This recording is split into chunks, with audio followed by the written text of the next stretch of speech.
Alhamdulillahirrabbilalamin. Ikhwan, dimanapun saudaraku berada yang menonton mudzakarah atau tausiah Habib ini, insyaallah semoga Allah sertai hidayah taufik inayah untuk kita semua. Tentunya agar tausiah ini, kajian ini lebih luas manfaatnya, Abi mohon dengan kerendahan hati ikhwan semoga ridha untuk mensubscribe, like, komen dan men-share.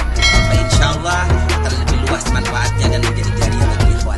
Abi tidak bisa membalas kebaikan ikhwan kecuali diberikan kepada Allah. Semoga amal ikhwan dalam mensubscribe, like, men-share dan komen menjadi jariah. Insyaallah semoga ikhwan mendapatkan ridha Allah Subhanahu wa taala, dimudahkan segala urusannya, disehatkan badannya, terutama dikuatkan iman dan Islam. Oke, jangan lupa sobrek. Assalamualaikum warahmatullahi wabarakatuh. Assalamualaikum warahmatullahi wabarakatuh.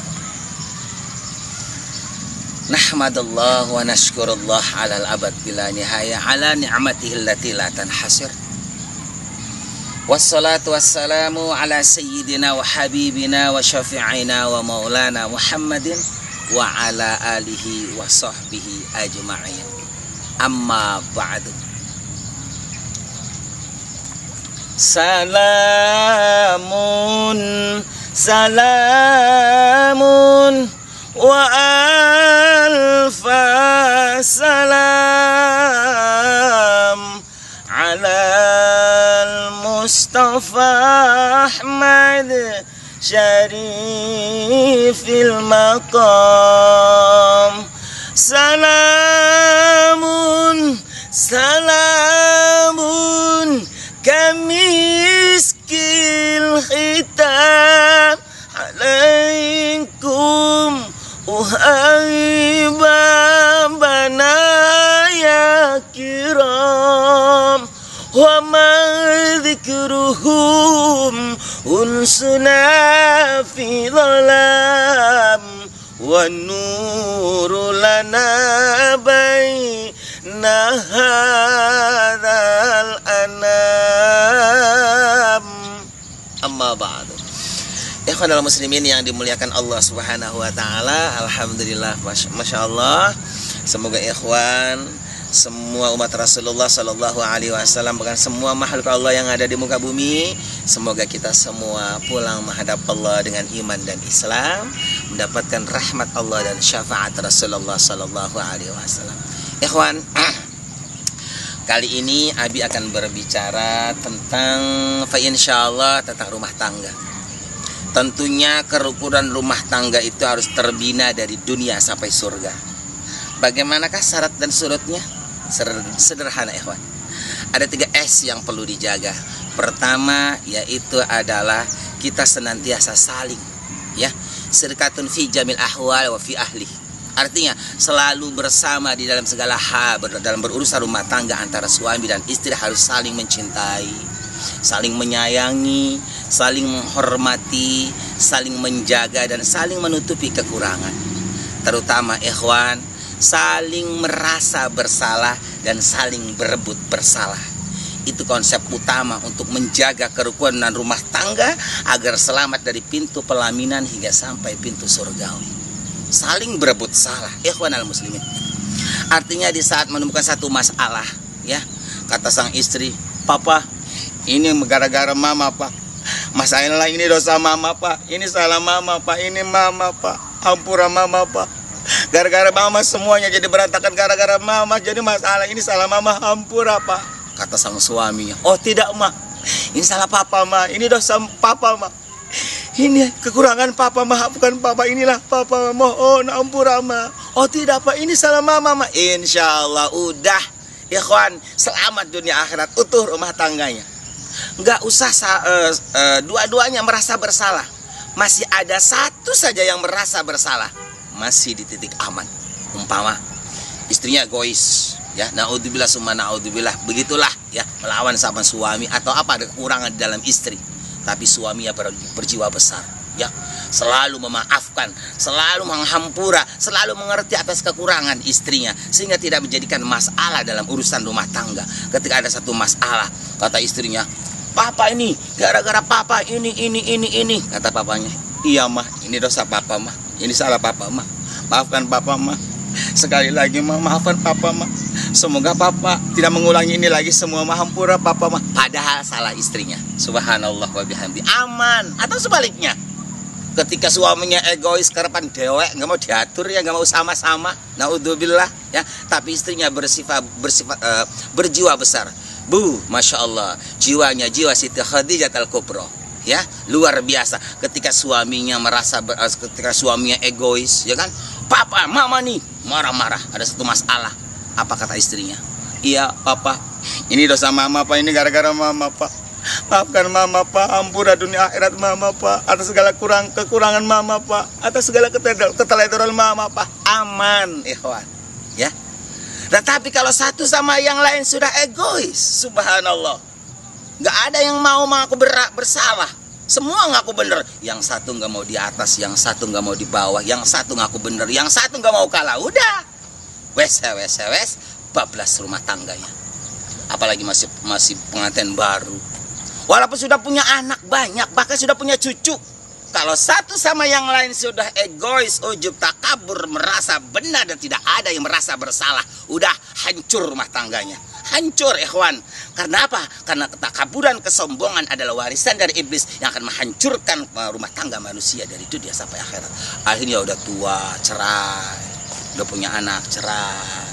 Itulah ulah setan untuk bagaimana agar satu sama yang lain merasa benar dan tidak ada yang merasa bersalah. Terutama Abi menekankan kepada seorang istri, wahai kaum Hawa dimanapun berada, fa innahu jannatuki wa naruki, suamimu adalah surgamu, suamimu itu adalah nerakamu. Artinya, masuk surga atau tidaknya seorang istri, selamat atau tidaknya seorang istri, tergantung bagaimana dia berbakti dan tidaknya kepada seorang suami. Kenapa sebab? Ayyuma mra'atin asad jaujaha fa'alaiha la'natullah wal malaikati wan nasi ajma'in. Allahu Akbar. Kata Rasulullah, di mana seorang wanita sudah mendurhakai suaminya, melawan sama suaminya, kalau suaminya ngomong selalu menjawab, selalu nangkel, gak mau disalahkan, bahkan naudzubillah summa naudzubillah melakukan perselingkuhan dan lain sebagainya. Apa kata Rasulullah? Maka baginya wanita seperti itu dilaknat oleh Allah. Bahkan seluruh malaikat mengutuknya dan seluruh manusia yang ada di muka bumi mengutuk dan melaknat wanita seperti itu. Makanya punten ikhwan dan muslimin, ketika Rasulullah berjalan di Isra wal Mi'raj, kan Rasulullah sempat refreshing di neraka. Naudzubillah summa naudzubillah, secara sentral Rasulullah melihat penduduk neraka paling banyak penghuninya adalah kaum Hawa, seorang wanita. Ditanya oleh Rasulullah, ya Jibril, kenapa di neraka paling banyak kaum wanita ya Jibril? Kenapa, ini apa? Dijawab oleh malaikat Jibril, ya Rasulullah, mereka wanita kebanyakan adalah wanita-wanita yang mendurhakai suaminya, yang mengkhianati suaminya, yang melawan sama suaminya, yang tidak mau diatur sama suaminya, yang selalu menjawab suaminya. Subhanallah wa bihamdihi, ni'mal maula wa ni'man nasir. Sebenarnya kaum Hawa itu gampang masuk surganya, cukup bakti sama suami. Suami ridho, fa insyaallah. Ayyuma mra'atin, kata Rasulullah, ayyuma mar'atin matat wajajuha radin anha dakhalatil jannah. Di mana seorang wanita berbakti kepada suaminya hingga suaminya meninggal dunia dan suaminya ridho kepada istrinya, apa kata Rasulullah? Subhanallah, dakhalatil jannah, maka itu adalah wanita ahli surga, itu adalah bidadari surga. Subhanallah wa bihamdihi, ni'mal maula wa ni'man nasir. Terutama juga Abi menekankan kepada seorang laki-laki sebagai suami. Ingat, wahai ikhwan, para suami-suami yang beriman dan bertakwa, ingat, anak dan istri adalah amanah dari Allah Subhanahu wa taala. Jangan pernah mengkhianati titipan-titipan Allah. Siapa mereka suami-suami yang mengkhianati titipan Allah? Kullu ra'in mas'ulun an ra'iyatihi. Setiap suami akan ditanya tentang anak dan istrinya. Apabila dia mengkhianati titipan Allah, ya, yaitu siapakah mereka suami-suami yang mengkhianati titipan Allah? Suami-suami yang mengkhianati titipan Allah adalah suami yang membiarkan anak dan istrinya bodoh tentang agama, bodoh tentang agama, tidak mengenal Tuhannya, jauh dari pendidikan agama. Itulah suami-suami yang mengkhianati titipan Allah, yang tidak mendidik anak istrinya dengan pendidikan agama, yang tidak menyantrenkan anaknya. Itulah suami pengkhianat Allah. Naudzubillah summa naudzubillah. Maka siap-siaplah akan rohinah di sana, bertanggung jawab akan apa yang dititipkan oleh Allah Subhanahu wa taala. Karena Allah mengingatkan, Bismillahirrahmanirrahim. Ya ayyuhalladzina amanu qu anfusakum wa ahlikum nara. Wa maknahu wallahu alam bisawab. Kata Allah, ya ayyuhalladzina amanu, wahai orang-orang yang beriman, khususnya para suami. Apa kata Allah? Qu anfusakum, jagalah dirimu dari api neraka. Wa ahliku anfusakum wa ahlikum naro. Begitupun anakmu, istrimu, turunanmu. Jaga mereka semua agar di dunia kumpul, di surga kumpul bersama. Jangan sampai kita di dunia kumpul makan bersama, tidur bersama, hidup bersama, sementara kita pulang ke akhirat, anaknya kemana, istrinya kemana, cucunya kemana. Na'udzubillah summa na'udzubillah. Apa dan kenapa? Karena orang tuanya membiarkan keluarganya masing-masing. Ada yang tidak mau mengaji, ada yang sholat, ada yang beriman, ada yang bertakwa, ada yang nurut, ada yang maksiat dan lain sebagainya. Itu artinya ikhwan, kita sebagai orang tua harus pintar-pintar menjaga keluarga untuk dan agar bagaimana keluarga ini selamat utuh dari dunia sampai surga. Jalan yang utama untuk menuju keselamatan dunia akhirat adalah didik anak dan istri kita ke pendidikan agama, pesantren, pengajian. Insya Allah turunan kita, dzurriyyat kita akan menjadi dzurriyyat yang soleh dan soleha. Terutama kata Allah apa? Wa'mur ahlaka bis-shalah wastabir 'alaiha. Tekankan keluargamu untuk menjaga salat 5 waktu, kata Allah. Karena salat adalah rajanya amal. Jangan sampai ada satu keluarga yang meninggalkan salat. Mulai semenjak dini perintahkan anakmu untuk salat agar terbiasa nanti kelak dewasa melaksanakan salat. Karena dari umur 5 tahun orang tuanya sudah selalu memerintahkan salat. Ketika sudah dewasa jadi tamrin, jadi sudah terbiasa.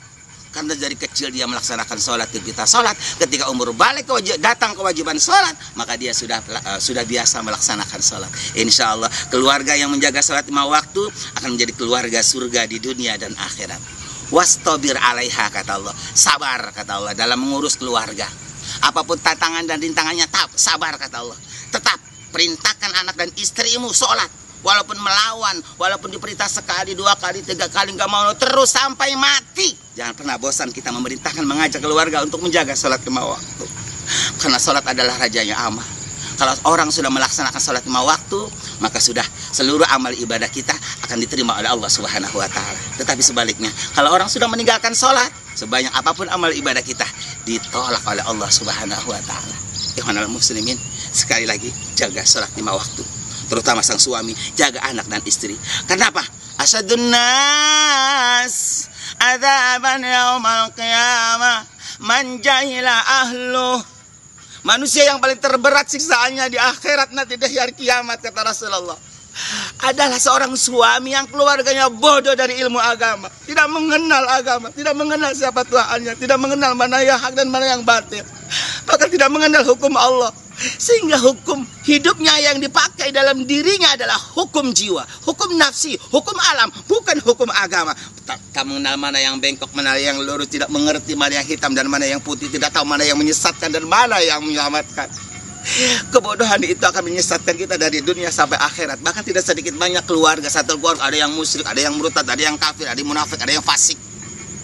Itu satu intinya masalahnya, karena jauh dari pendidikan agama. Makanya Rasulullah menekankan thalabul ilmi faridatun ala kulli muslimin wa muslimatin. Ngaji itu wajib bagi umat Islam agar kita selamat dan tahu. Dari tahu kita percaya, setelah percaya kita beriman, setelah beriman insya Allah akan menjadi orang yang bertakwa. Awas ngaji. Bahkan ada satu hadis yang mengatakan wailul li auladi adama min abaihim la yuallimuna al-qur'ana wal adaba wal fardha fa insya'una juhalan wa ana bari'um minhum. Cilakalah bagi anak manusia yang punya orang tua, tidak mau menyantrenkan anaknya, tidak mau mendidik anaknya, tidak mau mengajarkan Al-Quran kepada anaknya, tidak mau mengajarkan akhlak kepada anaknya, jauh dari pendidikan agama. Fa insya'una juhalan, sehingga anaknya tumbuh dewasa dengan kebodohan, tidak mengenal agama, tidak mengenal hukum Allah. tidak tahu syarat rukunnya sholat, tidak mengenal apa itu Al-Quran, tidak mengenal hukum Allah, jauh dari pendidikan agama. Wa ana bari'um minhum, kata Rasulullah. Orang tua seperti itu bukan umatku. Kalau seseorang sudah tidak diakui umat Rasulullah, mana mungkin mendapatkan syafaat Rasulullah? Kalau orang tidak mendapatkan syafaat Rasulullah, mustahil masuk surganya Allah. Karena kunci daripada surganya Allah adalah syafaat Rasulullah dan rahmat Allah subhanahu wa ta'ala. Ya ikhwan, sekali lagi jaga anak dan istri agar utuh dari dunia sampai akhirat. Pertama adalah saling berebut bersalah, saling tolong menolong. Dan yang kedua adalah saling menjaga sholat lima waktu. Dan yang ketiga adalah sabar dalam menjalani kehidupan berumah tangga. Kenapa? Innallaha ma'as sabirin. Kalau seorang bapak, ibu ya, kepala rumah tangga sabar dalam menjalani mengurus rumah tangganya, Allah berjanji akan senantiasa menyertai kita dan menolong kita. Itulah yang bisa disampaikan, kurang lebihnya Abi Hampura pasti banyak salahnya. Akhirul kalam, wassalamualaikum warahmatullahi wabarakatuh. والنور يهدي الحائرين ضياؤه فأما الإنسان إذا ما ابتلاه ربه فأكرمه ونعمه فيقول ربي أكرمن وأما